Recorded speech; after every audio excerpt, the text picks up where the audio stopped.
درې لنډ مهم او تازه خبرونه. سلام، ستړي مشئ، زموږ ژوند میډیا چینل ته ښه راغلاست.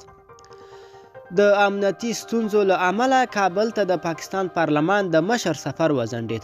ټاکل شوی و چې نن د پاکستان پارلمان مشر اسد قیصر کابل ته راشي، خو الوتکې ته یې په کابل کې د ناستې اجازه نه ده ورکول شوې. د افغانستان د ولسي جرګې د روڼشاه مشر قادر زازی ویلي چې د امنیتي ستونزو له امله د قیصر الوتکې ته د ناستې اجازه نه ده ورکول شوې.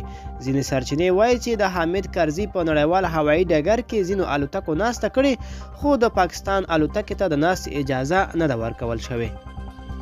کندهار کې پولیسو او طالبانو ته درنه مرګ ژوبله اوښتې. یو امنیتي سرچینې وایي تېره شپه د شولي کوټ ولسوالۍ خیرتوت سیمه کې د حکومت ځواکونو او طالبانو ترمنځ درنه جګړه شوې. سرچینه زیاتوي جګړه کې 10 پولیس او 21 طالبان وژل شوي او 15 پولیس نور ټپیان دي. طالبانو او حکومتي رسنیو ته تر اوسه د دې اوښتې مرګ ژوبلې په اړه څه نه دي ویلي.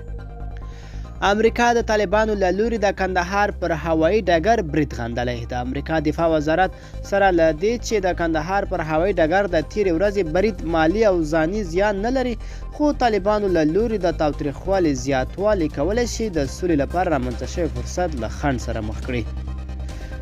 ملګرو، دا وه زموږ چمتو شوې ویډیو. د لا ښکلې ویډیوګانو لپاره زموږ ژوند میډیا چینل سره اوسئ. تر بلې ویډیو ښې چاره.